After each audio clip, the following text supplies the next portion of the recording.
Olá pessoal, eu sou Haroldo Mota da NSA Incorporações e o vídeo de hoje está literalmente animal, tá o bicho. Hoje a gente vai falar sobre construção civil, a fauna e a flora. E a gente está gravando aqui na app do Ecoresidencial Vita Nature, melhor por natureza.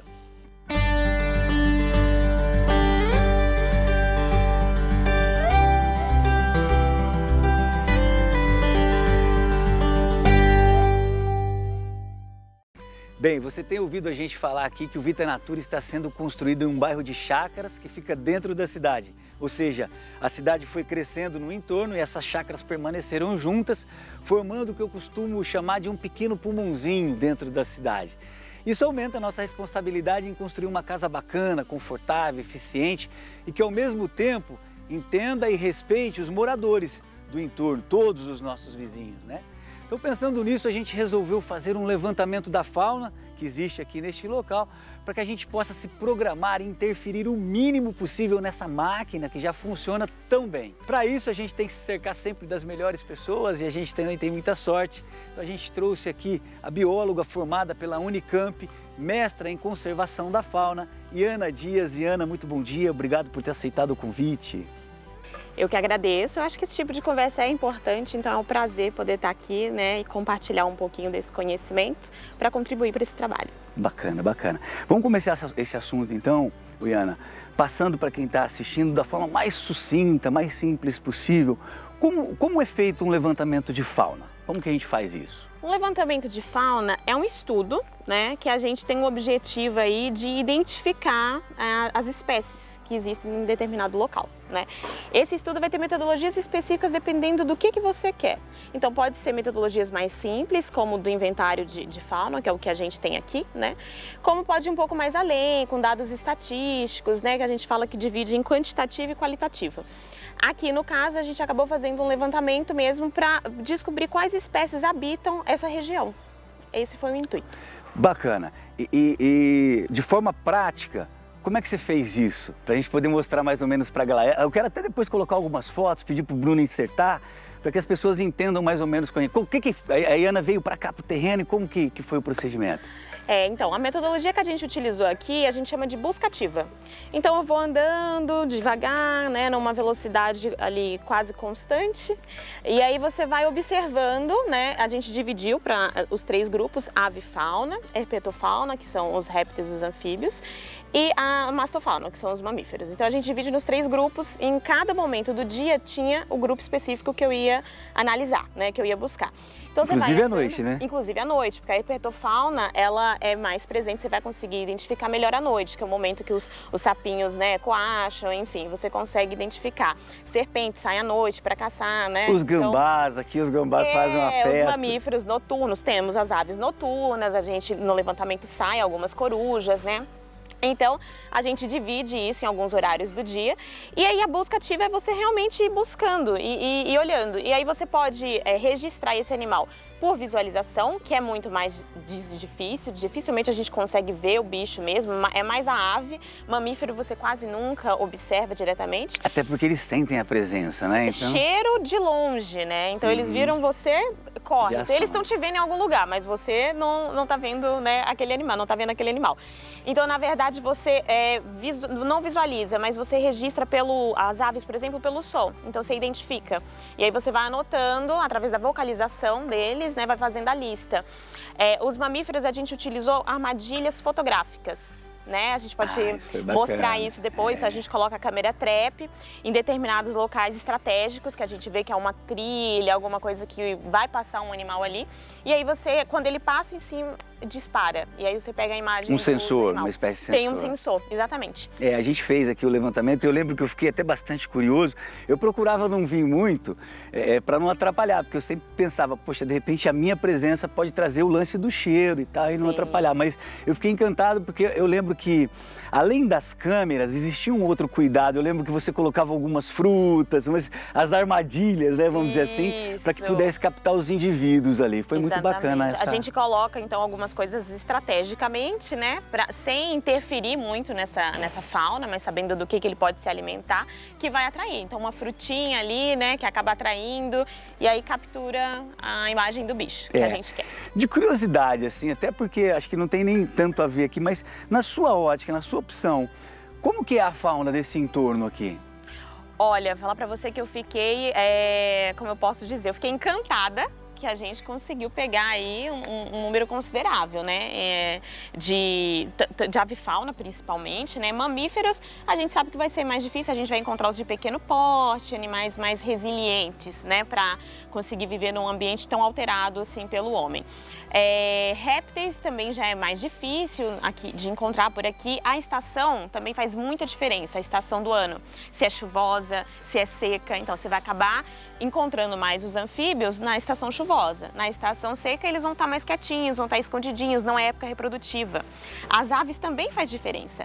Então na época da estadia chuvosa, a gente está em época de reprodução, que é quando eles cantam.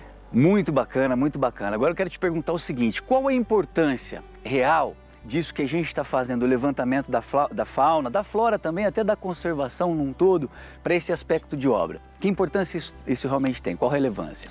Haroldo, é legal você perguntar isso, porque a construção civil, na verdade, é um dos principais fatores de impacto na fauna silvestre, né? No meio ambiente como um todo, né? Como um todo, mas assim, trazendo em relação ao porquê. A fauna e flora estão ali casadinhos, né? Um não vive sem o outro. Quando a gente tem a construção civil, a gente fragmenta essas áreas verdes e a gente tem perda de hábitat para esses animais, né? A gente tira o verde dali. Isso impacta no quê? Vai diminuir a quantidade de recursos para esse bicho sobreviver. Então ele vai encontrar menos alimento, né? Menos parceiros reprodutivos, vai diminuir a quantidade, a competição vai aumentar entre eles. E isso eu estou falando de uma coisa mais clara e óbvia, mas geneticamente, se a gente for estudar essas populações, também vão ter impacto, né? Quando você acumula muitos bichos numa área pequena. Numa área menor. Então, pensando nisso, quando eu faço um levantamento, eu identifico a riqueza que a gente chama de espécies que existem e que tipo, né? Na verdade, assim, quando uma espécie de animal, você consegue distinguir o grau de conservação daquela área. Porque se você está numa área, por exemplo, aqui eu encontrei muito mais animais que a gente chama de generalistas. São animais oportunistas, eles comem aquilo que eles encontram. Que aparecer. Uma frutinha, um insetinho, e aí o que aparece ele vai dando um jeito. Tanto é que você pode ver que na construção vai aparecer alguns animais que vão buscar até um restinho de comida ali, né? E ficam buscando. Isso tudo tem a ver com o tipo de alimentação dele. Então são animais mais resilientes, eles têm uma flexibilidade maior para sobreviver nesses ambientes alterados pelo homem. Quando a gente monitora essa fauna, a longo prazo, você consegue ver, assim, então mexemos aqui. Escolhi fazer um replantio, vou colocar mudas nativas nessa área. Isso pode atrair espécies diferentes. E aí, se eu já tenho um levantamento ao longo do tempo monitorando, eu descubro que eu consegui atrair outras espécies. O real impacto que teve, negativa ou positivamente. Exatamente, você consegue ver as duas coisas, entende? Então existia tal bicho, não tem mais aqui. E às vezes não muda o número de espécies, então você balança ali, mas você troca, não são mais as mesmas. Entendo. Faz muito sentido isso que você está falando, generalista, né? Eu acho que é a expressão que você usou, daquele bicho meio que vai se adaptando. E a gente tem experimentado isso aqui no canteiro de obras do Vita Natura. E deixa eu te falar como também. Uma das estratégias que a gente teve para a conservação do solo, para a erosão, foi dinamizar os baldrames e não efetuar, por exemplo, de imediato os contrapisos. Isso deixou uma lacuna, né? Um vão. Então, a chuva que caiu muito intensamente nesse período, e foi por isso que a gente deixou, para que pudesse acumular a chuva e ela fosse depois infiltrando no solo de forma gradativa, formaram pequenos lagos. A princípio eles já secavam rápido, depois eles começaram a ficar mais encharcados e demoravam para descer. E aí uma família de quero-quero, uma família grande de quero-quero, pousada, até pode colocar, o pessoal aí vendo, eles passaram a ficar naquelas semanas, Iana, durante semanas eles ficavam ali, tinha um horário certo que chegavam no período da tarde e tal, se refrescava e tal, e depois de um certo período iam embora. Outros também, e aí eu não sei se cabe nesse sentido, porque são animais bastante silvestres na minha ótica, né? O pessoal até prende muito e tal, os passarinhos são os canários, as rolinhas e tal. eu sinto que elas ficaram mais dóceis, meio que se acostumaram com a nossa presença diária do canteiro de obras. Então aquele bando, né, de passarinhos de manhã, nesse horário principalmente, voando e tal, e chegando sempre muito perto para se alimentar. Muito bacana e tem muito sentido isso que você falou.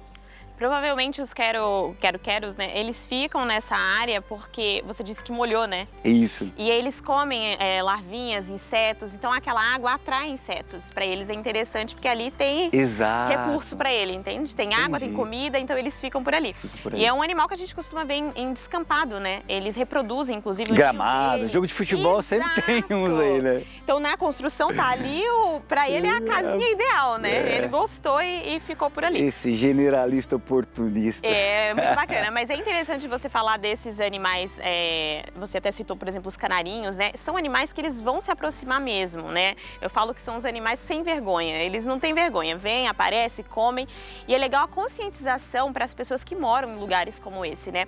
A gente tá inserido no ambiente que era, né, deles, na verdade não são eles que estão se aproximando da gente, a gente invadiu esse espaço. Por isso que a gente vê em outros países, inclusive, no nosso caso, mas lá perto do Canadá, ursos no quintal de casa, na Austrália, jacaré, na piscina, na Flórida, né? Tem isso está acontecendo muito em São José. A gente tem muito caso, não sei se você acompanha, mas aparece de vez em quando lobo-guará.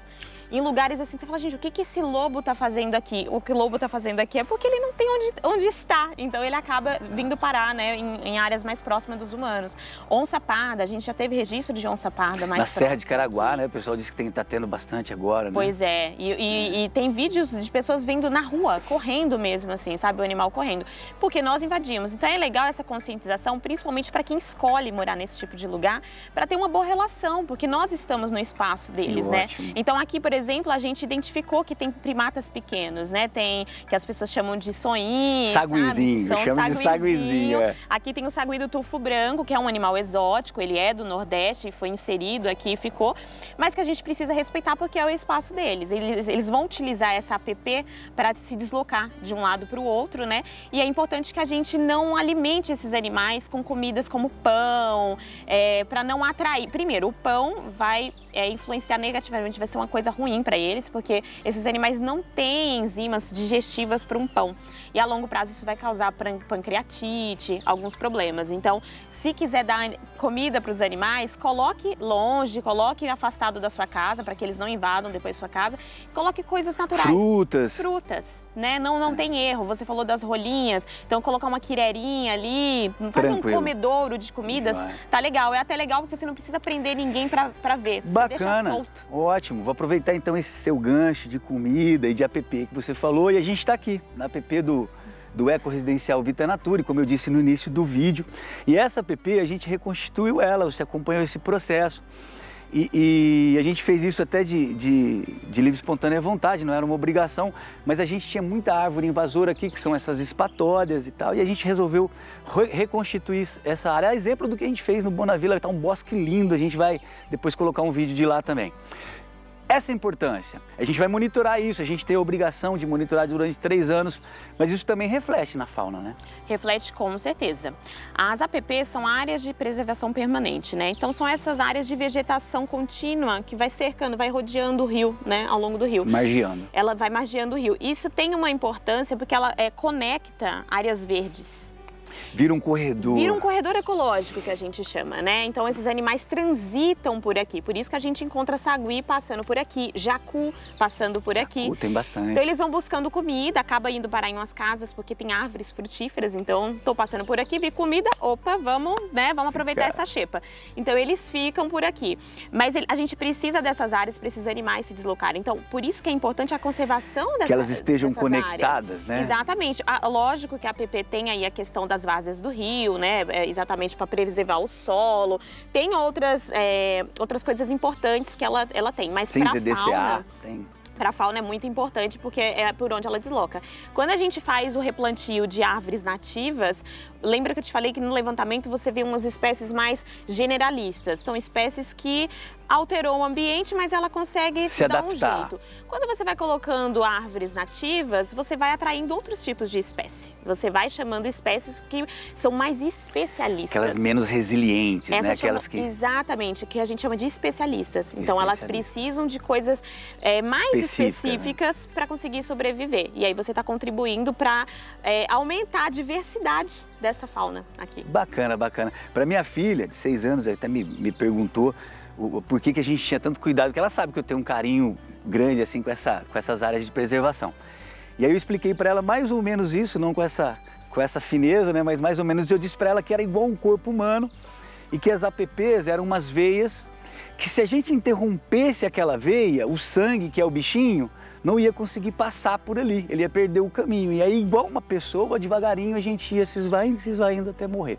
Eu quero te pontuar o seguinte, Ana, veja bem, a nossa região aqui de São José, em específico o lugar que a gente está, é o bairro de Chácaras, esse bairro ele ficou bastante engessado em termos de crescimento, eu acredito até por causa do Comaer, o Comando da Aeronáutica, que é muito próximo aqui, e a cidade de São José, ela foi expandindo, Zona Sul, Zona Oeste, Zona Norte, e esse lado ficou sempre um pouquinho mais deixado, porque a gente tem muita área de preservação. São José é uma área que tem uma cidade que tem muita área de preservação. Agora não. Agora a cidade tem se expandido bastante para o lado de cá, a gente vê bairros novos, prodigiosos, eu vou dizer assim, né? Então eu queria te perguntar, qual a importância do crescimento urbano, regrado, desregrado, para a fauna, para a flora e para a vida como um todo? Bom, como a gente já tinha iniciado, né, a gente já falou um pouquinho sobre isso, a gente tem aí o crescimento urbano como um dos principais impactos, né, e a gente não pode esquecer disso. Perda e fragmentação de habitat é o principal, mas a gente tem uma questão aí se a gente for pensar, a gente tem uma questão também dos atropelamentos, por exemplo. A gente perde um grande número, principalmente de mamíferos, né? Mamíferos, répteis que são mais lentos, né? Nas travessias, a gente acaba perdendo. A gente encontra muitos animais aqui na área de São José com tiro. A gente recebe no centro de reabilitação. Já ouvi falar disso, sabia? Animais com tiro. Eu sou responsável técnica por uma área de soltura dos animais que acabam indo parar em centro de reabilitação porque de alguma forma, né, se machucaram, alguém fez alguma coisa, e a gente solta esses animais novamente, né, lá em São Francisco Xavier.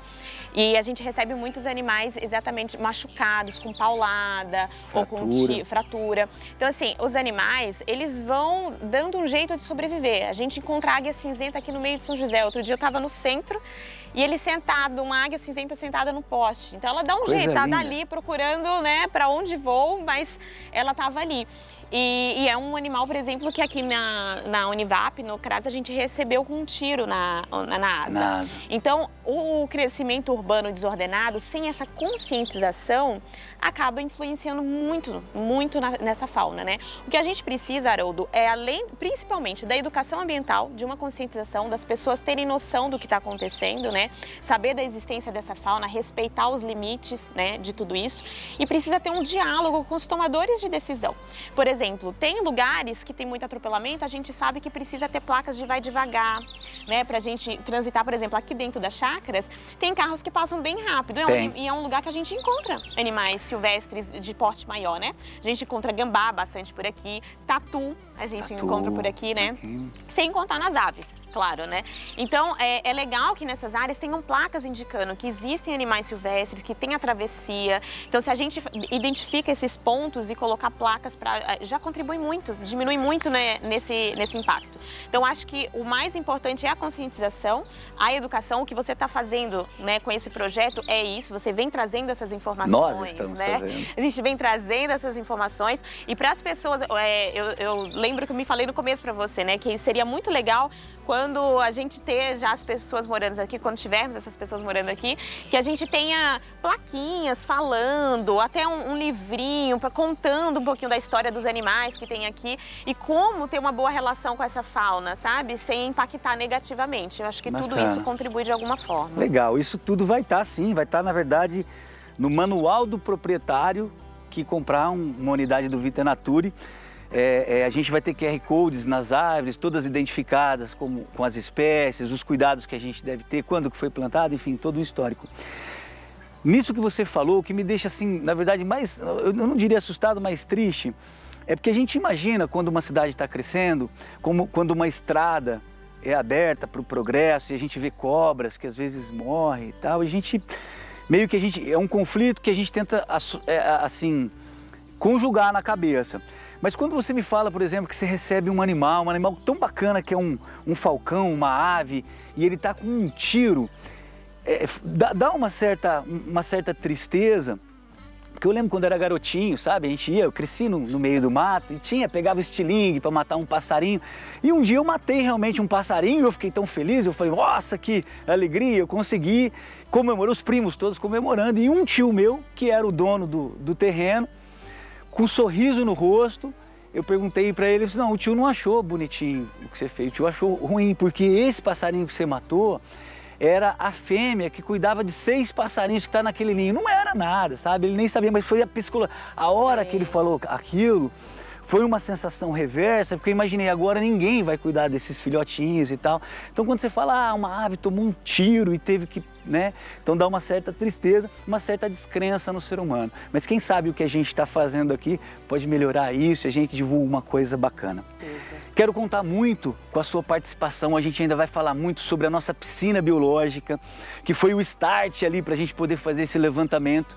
A piscina biológica, o lago ornamental, por ser um espelho d'água muito mais potencializado do que aquele baldrame que eu falei para você que o quero vinha, a gente quer monitorar isso. Aí eu quero contar com a sua ajuda, com a sua participação em trazer para toda essa galera que assiste a gente essas informações, o comportamento disso, que ave que apareceu, se não apareceu, se a gente consegue fazer algum registrinho fotográfico à noite.